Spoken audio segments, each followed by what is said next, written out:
Okay. Good afternoon, good morning, everyone. This is Michael Hurd with ADHD Expression, and I have on the line Kim. I can't remember how to pronounce your last name. That's okay. Tackaberry. Tackaberry. Kim Tackaberry, yeah. All right. And Kim, you're from? I'm here from Foothills Academy Society in Calgary, Alberta, Canada. And our Foothills Academy Society is an organization that supports individuals with learning disabilities and associated disorders. So for our school program, all of the children grades 3 through 12 have to be diagnosed with a learning disability to attend our facility. And then with our community services, it's an outreach program. So we service preschoolers all the way to adults, and there's not required, they do not require a learning disability diagnosis. We're looking there to help with the diagnosis, to counsel individuals who might be looking for that, and also to provide educational and academic support. Okay, that's fantastic. Let's take a step back. So what are some of the learning disorders that you help out with? Yeah, so we know with learning disabilities there are a lot of co-occurring disorders, ADHD being the most prevalent. Mm-hmm. We also have individuals who struggle with mental disabilities, so anxiety is also prevalent with learning disabilities.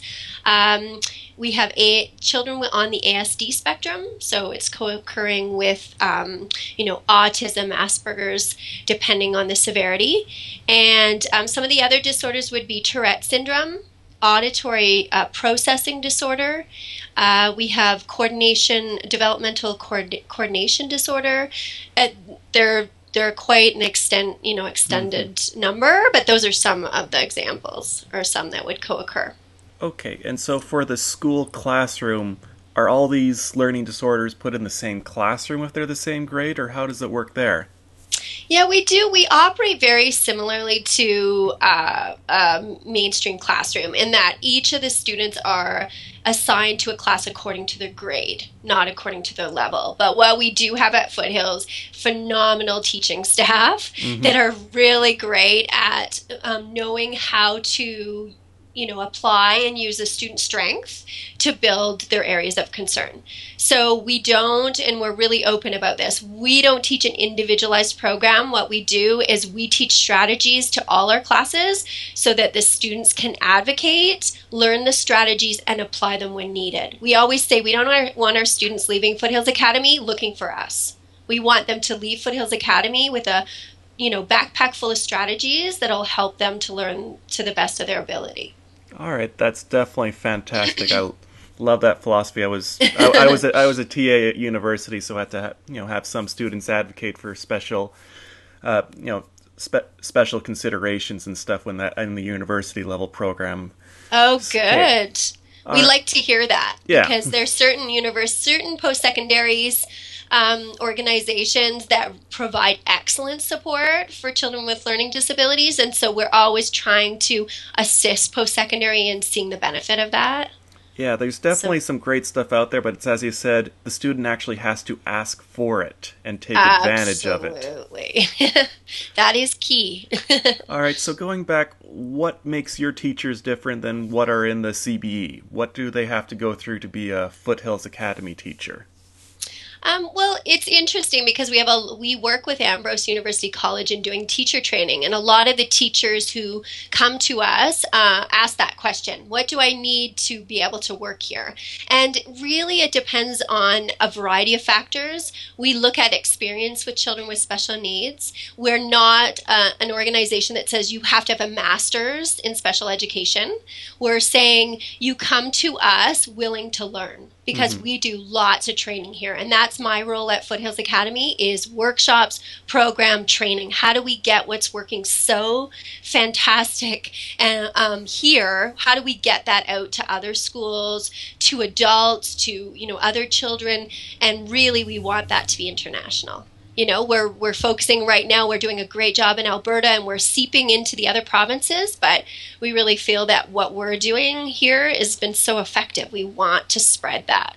So, yeah, I think that that would be powerful in our teachers, knowing and being able to share that as well. So, our teachers do go off and do workshops and training to teach other teachers what it is that's working so well for us.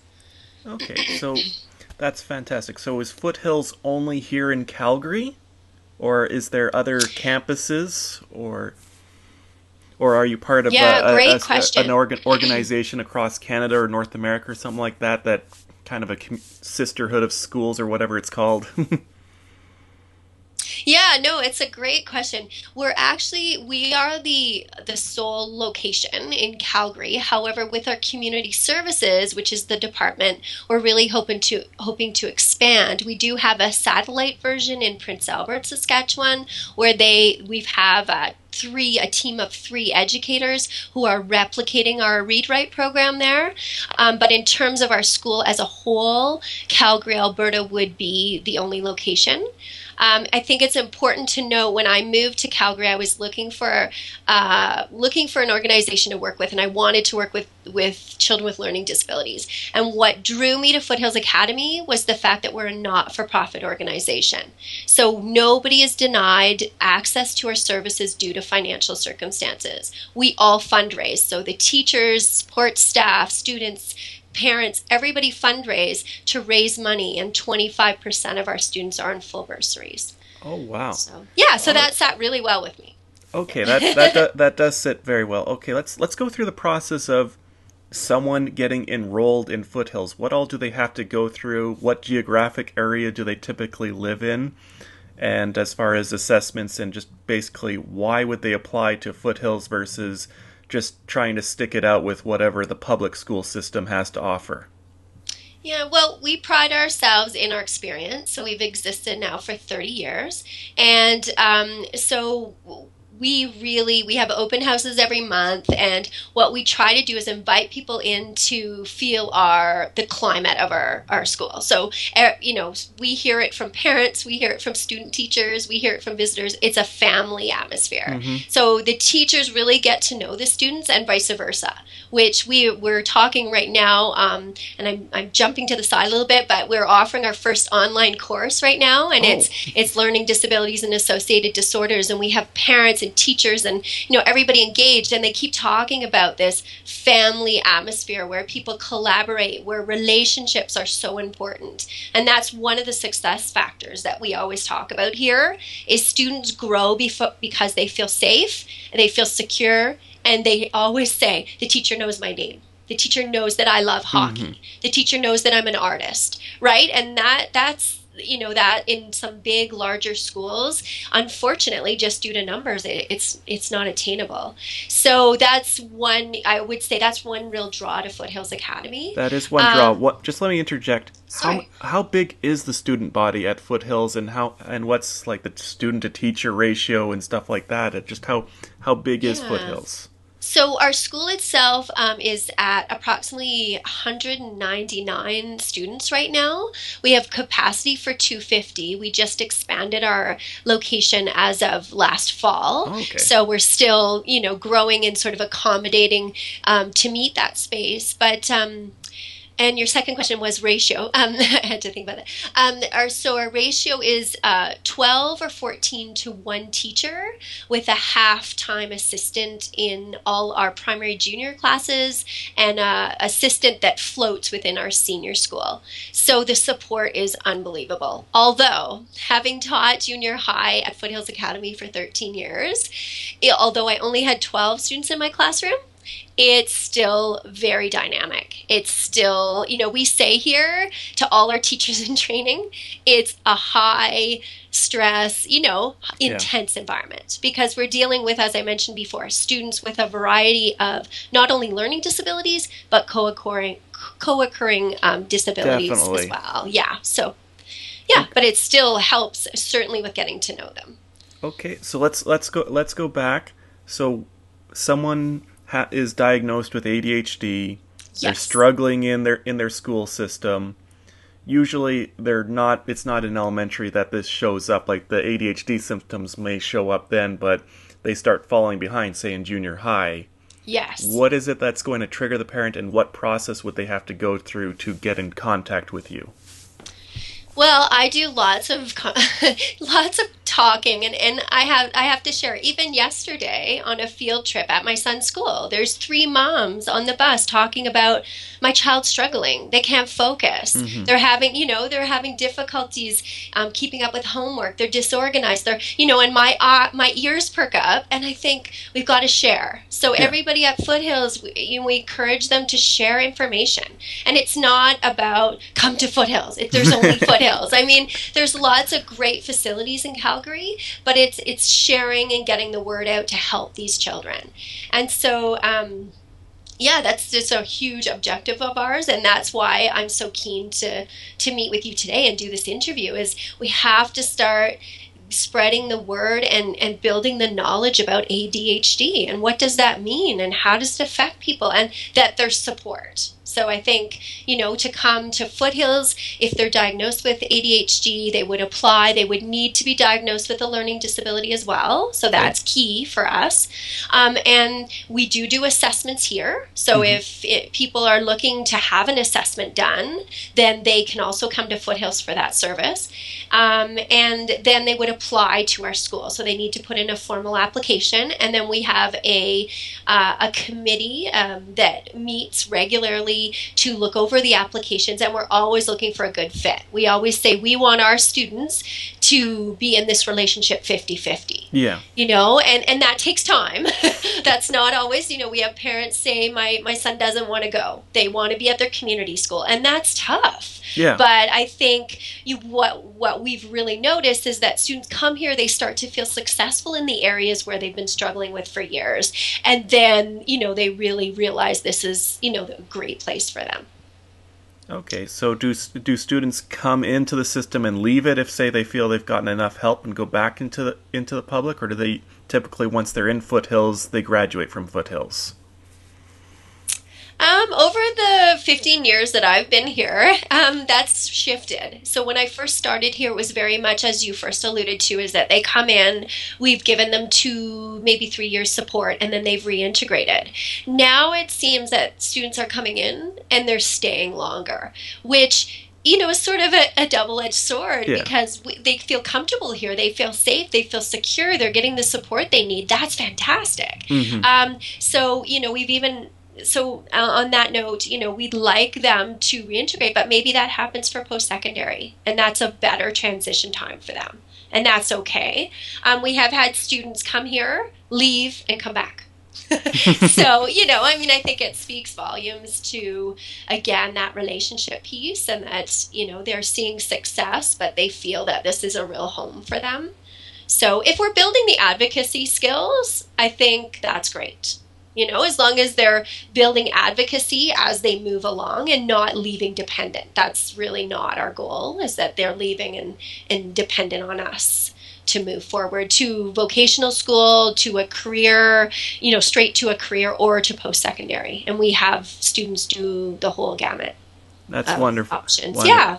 And I want to get into a bit of that transition, but first, with the relationship, how is Foothills' relationship with the parents of these students, especially as definitely I found a lot of learning disabilities, ADHD, there is, like father, mother, like daughter and stuff like that. There, if it runs in families for some of these disorders, how is Foothills outreach helping the parents to help the kids and vice versa? How does that go about?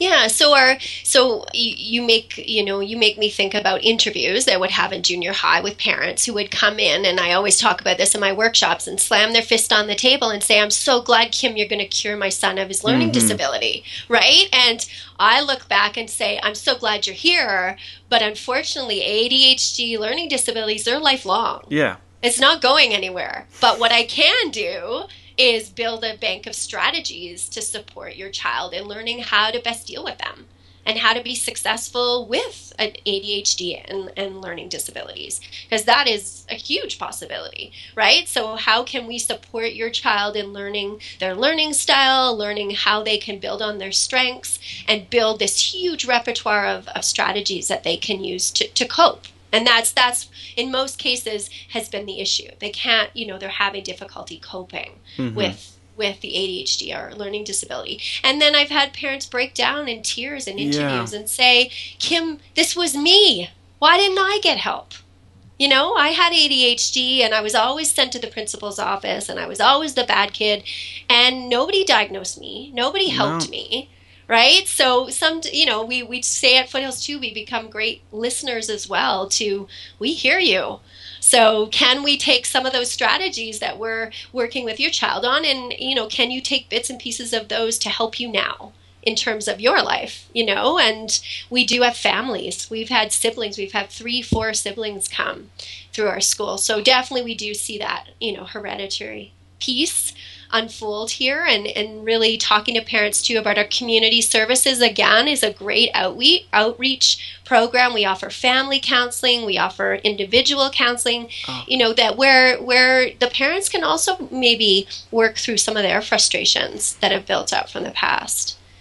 Yeah, definitely, because that's one thing I read and hear all over the place. For a lot of adults, they were never caught as kids, but they catch their children, and then that's when they come to Yes. realization, oh, shoot, that was me too.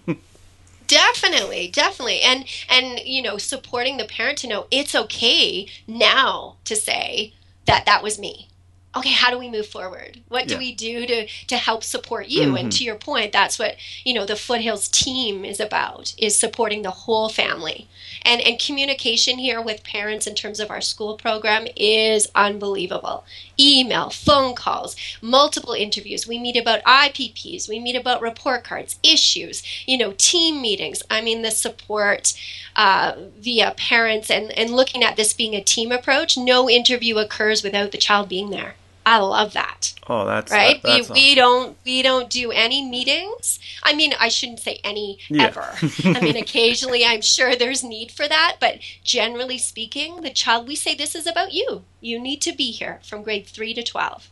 So that I think that's phenomenal. That is definitely phenomenal, and definitely leads into the child, because it's all about what they do themselves, and as they grow up and accept responsibility for their own learning and their own life. Yes, absolutely. And we have a Queen's student visiting right now from the education program in Kingston, Ontario. And Mm-hmm. she met with me to debrief Wednesday and she just said, Kim, I am just astounded at how well the students know how they learn. And they just do what they need to do. They Mm-hmm. get up and they go to a specific area and stand, and listen because they're having trouble sitting still. They, grab the tools that they need, whether it's a calculator or, highlighter or a voice activated software, to help them. And they're not looking for anyone to guide them through that. They just do it. And I thought, well, that's neat. That's great feedback because that's our hope, right? That's our goal. So. Okay, so in the classroom, I imagine it's not set up like a typical classroom, desks all neatly in a row, and you stay in your seat and stuff like that. What type of freedoms and tools are just available in a typical Foothills Academy classroom? Yeah, no, the classrooms are arranged differently. We do, some pods. We do U-shape. My favorite was always the horseshoe desk arrangement, because you could kind of walk around and be close in proximity to everybody, which is kind of neat and great for the students to engage them as you're teaching. The younger classes, we have lots of occupational therapy tools. So they have, special circles that they sit on that have air in them. So it can help them to balance their position for writing or typing. And then, pencil grips are something that the students will use too if they have dysgraphia, so if they're having trouble with their writing. And then lots of technology. So we have 2 fantastic assistive technology teachers who meet with students regularly to teach them read, write, gold, so how they can block text and have it read to them. Dragon Naturally Speaking, where they can read text, or sorry, voice their opinions and write through voice, a voice activated program, and lots of obviously using our Prezi for presentations, PowerPoint. I mean, it's just endless. But the assistive technology, as you are well aware, is growing immensely. So we're trying to stay, on top of that for our students too. We know that that's going to be, a great learning opportunity for them for future employment as well. Okay, and how are the teachers in the school equipped if, say, one individual student has an anxiety outbreak, just an outburst, things go to chaos with them, and that student needs help without neglecting the rest of the students in the class? What systems are in place at Foothills to address those types of situations, which unfortunately do come up with students with learning disabilities and so on? Yes, no, great question. One school-wide system we have in place that I always share at all of my workshops, because I think it would be a great system to use in all schools, is every teacher has a block once a week, and it's during their prep, and it's called timeout supervision, or management supervision. And what happens is, if a child is, as you said, having an anxiety attack and needs support, the child would then go down to the front desk and tell Julie at the front desk, I need some time, I break, I need some support. They would then go to that block teacher. So if I'm on timeout during that period, that student would come to me, and it's just them and me, and we have time to talk. It gives the teacher time to continue on with their lesson and allows them to maintain, what the needs of the rest of the class. Well, that student gets some one-on-one support. So, and it can be also, negative behavior that's happening in the class where the student needs a break, and so does the teacher. And that's what I used to love. You know what? We need a break. It's not about, go stand in the hall. Well, they're standing in the hall, and now they're getting lots of positive feedback from all the other students and so forth. This is about, we have, a teacher on, sort of on call that can be there to help. In terms of that, the other thing is our community services. Our counselors support our day school students, so that's really neat too. So if a student's, dealing with depression, they're having a really bad day, they need to chat with someone, our community services counselors can also support them, and they're right here, so it's great. Okay, so you got I guess the day program with the school itself. And then what goes on in the evening? You said there's the community outreach, which is kind of part of the Foothills system. Yeah, so we're actually all in the same building, which is phenomenal. But community services includes psychological services. So we do psych assessments and counseling and support groups. So we have a support group, social skills for students. We have a girls support group for girls with learning disabilities and ADHD, which is really neat, an 8-week program. And then we have Read Write, which is an academic one-on-one program. So the student and the teacher, 5 weeks, 3 hours a day. It's intensive. Students are in most cases pulled from their regular mainstream classroom and come here. And what we do is target, take their strengths, target areas of concern, and cater the program right to them. So that program is growing immensely, and we're actually getting lots of requests internationally for that program. So that's pretty phenomenal. And then the last portion is my portion, and that's programs, professional development, and looking at workshops, getting the word out about what we're doing here. So doing what I'm doing with you right now. Yeah, that's wonderful. So for those people who don't want to be students, or for whatever reason they choose not to be or can't be students, what are their options, and is there a pay structure, or are they part of the Foothills fundraising structure to be part of this community outreach? How does that work? So the community outreach, there is funding available as well, and it's a similar process, a parent or an individual, because we're servicing lots of individuals from workman's compensation right now. So adult learners, they have to just put in an application. So you would submit an application to say, I would like some financial support, and this is why. And then again, we have a committee that looks at that and makes those decisions. So it's nice that the funding can also assist with counseling and the Read Write program and some professional development as well. Okay. And let's go to the transition out of Foothills Academy to when they go to the workforce. How does that go about, or into university, so that they can be advocates for life as well as know what strategies to do, so they don't have to go running back. Hey, help me with this. Exactly. Well, we always start by saying we have an open door policy, and we have a lot of alumni that come to visit, and it's so neat for me to be, still here in a different capacity, but to have my junior high students who are now 25 coming back to say, Miss Tackaberry, this is what I'm doing, and this, this was really supportive, and I'm using this and that. So that policy, I think, is great.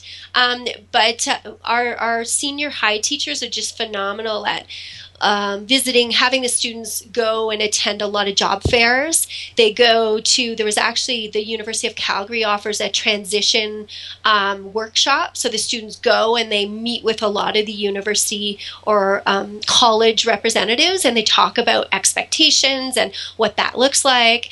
And then our staff here are really great too at, making sure that they're instilling in our students that these tools are for you to use and you to know when to use them, and how do you advocate at the post-secondary level. So here's the Learning Disability Support Office. What do you do? Well, we go there. Okay, what do you do when you go there? Well, I'm going to stress that this is my learning style and I need extra time on the exams. I might need more time on assignments. And you follow up if you haven't heard back. Those kinds of things, that making sure that it's not just walking into, University of Lethbridge and thinking someone's going to come find them. Because that's not going to happen. It doesn't happen. And then parents, we really also meet with the parents here to say, we want the students advocating. Obviously, you're going to be stepping in because parents say, we're paying. Yeah. So we want a role here, but we want the student to take the initiative. So that's our real goal, is, again, working with the team in saying, you can come back and say to, meet with us and let us know what sort of supports you're getting, but really you need to be the one taking the lead in this process. And how do you do that? All right. Okay, so we're going to wrap up. So how do people get more information? What are the ways to contact Foothills Academy on the web or whatever? And address just basically...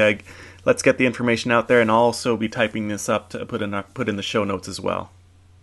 Absolutely. So our website is foothillsacademy.org, and so people can find out about us through that. Our phone number is 403-270-9400, and Julie at the front desk is amazing at directing you to the right department and getting you the information that you need.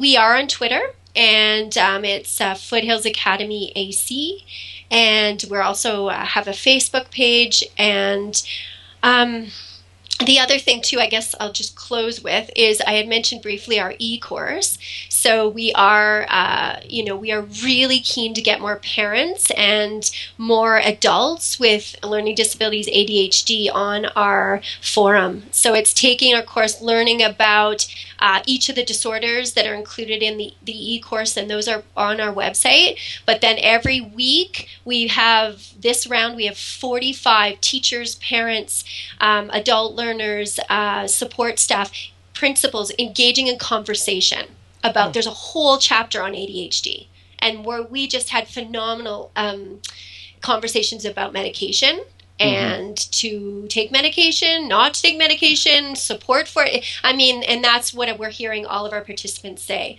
We love the collaboration. So I'd really encourage, if anyone's interested in learning more about that, you can also contact me. So it's Kim Tackaberry, K Tackaberry, TACKABERRY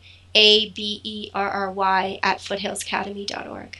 Yeah, and just to be clear, that e-course, you don't have to live in Calgary for it. Absolutely. Thank you, Michael. Yeah, we have someone right now from Cape Breton, and lots of representation from Alberta, of course, because we just launched in January. But yeah, we're definitely interested in some international collaboration and insight too. So that's great. All right, that's fantastic, Kim. Thank you very much for the interview. And I look forward to all our listeners to bring more of these types of interviews to you. On that note, till next time. Thank you, Michael.